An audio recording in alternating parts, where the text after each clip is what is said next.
Sebanyak 3.600 personil gabungan TNI dan Polri disiagakan untuk mengamankan agenda kunjungan kerja Presiden Joko Widodo di Kota Jayapura. Masukan Komandan Korem 172 Praja Wira Yakti, Brigjen TNI Juwinta Ombos Sembiring menyatakan nantinya pasukan gabungan ini akan ditempatkan ke sejumlah titik yang menjadi aktivitas Presiden Joko Widodo selama kunjungan kerjanya di bumi Papua. Dan Rem 172 menambahkan faktor keamanan perlu diperketat agar kegiatan Presiden berjalan dengan baik, mengingat kunjungan kerja Presiden selalu membawa dampak positif bagi warga Papua.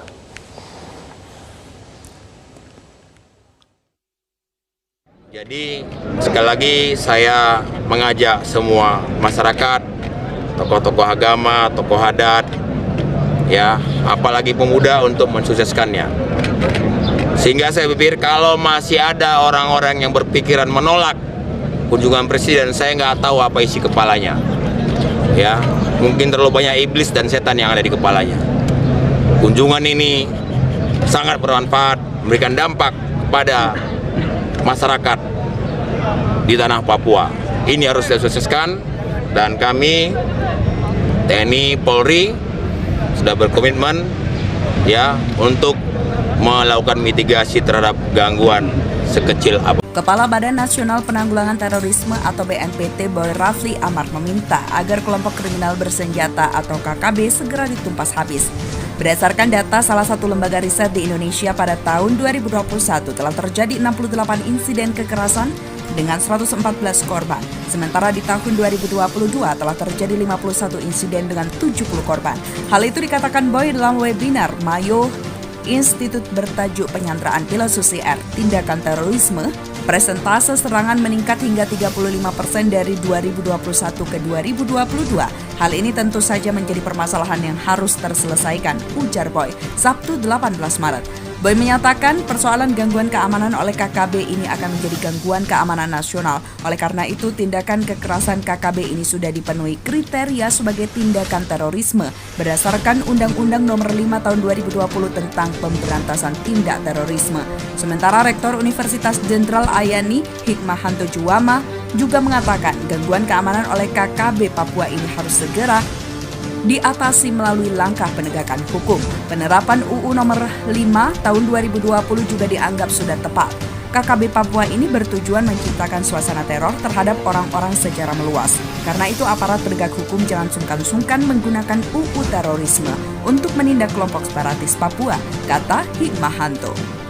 Sebelumnya Susi Air membenarkan salah satu unit pesawatnya yang ditemukan terbakar di Papua. Maskapai menduga kuat jika pesawat sengaja dibakar oleh pihak tertentu. Representatif Susi Air Donald Faris mengatakan pesawat Susi Air Pilatus Porter PC-6PKBVY dilaporkan hilang kontak di Bandara Paro pada Selasa 7 Februari sekitar pukul 6.17 waktu Indonesia bagian timur. Pesawat seharusnya melaksanakan penerbangan dengan rute Timika-Paro-Timika. Pesawat tersebut membawa 5 penumpang dan barang bawaan dengan total muatan 452 kg. 2 jam kemudian Susi Air mendapati ILT pesawat dalam posisi aktif pukul 9.12 waktu Indonesia bagian timur.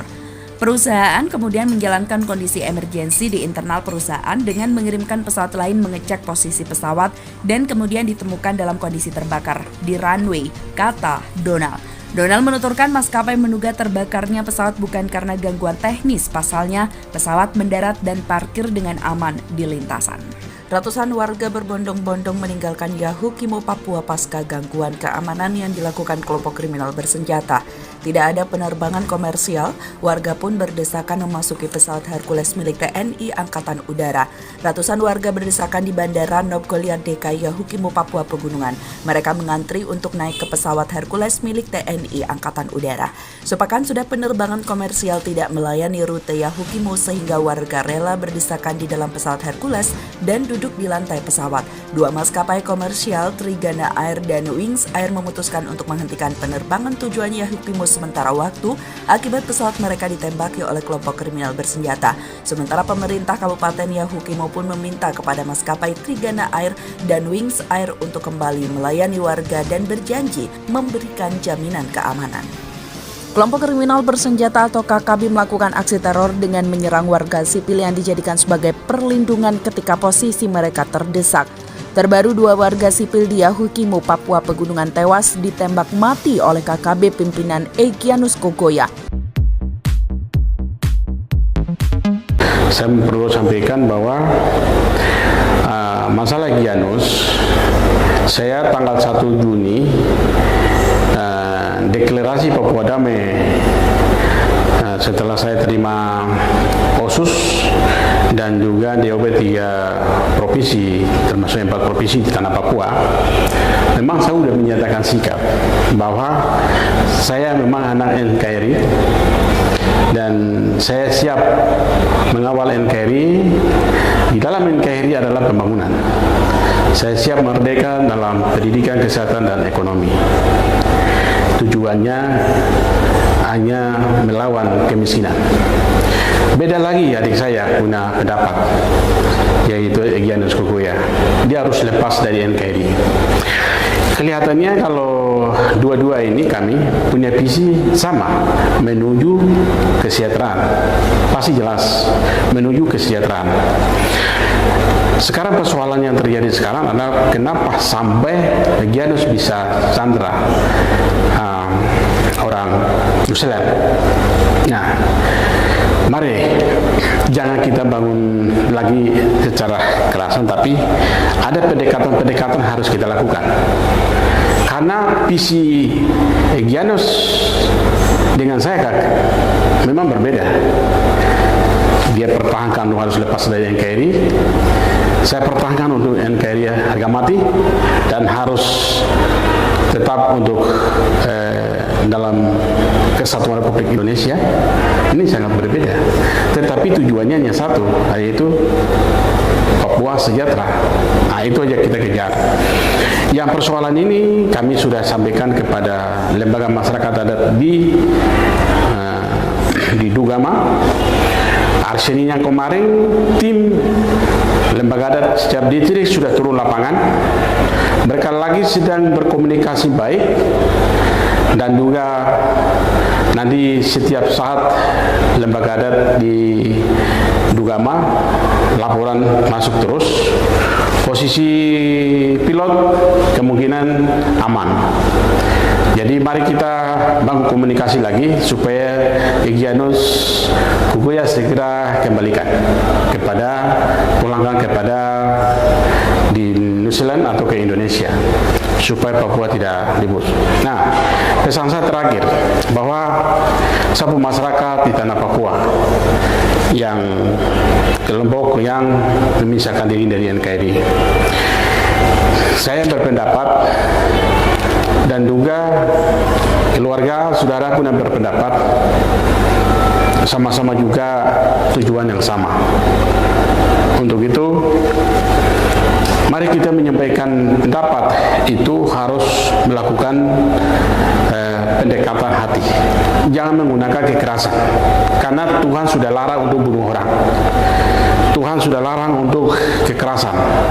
Ketika kita buat kekerasan, pasti hukum malam juga jalan. Lebih baik mari kita berdamai atau baru kita bangun. Karena sekarang ini di gunung sudah dapat provinsi baru. Papua Tengah, Papua Pegunungan, Papua Selatan, Papua Darat, Papua Barat Daya, Papua Barat. Ini sudah 6 provinsi. Satu lagi 7 provinsi lagi akan muncul lagi. Jadi jangan kita lihat ke belakang, tetapi mari kita lihat ke depan. Supaya Papua ini harus membawa kemana.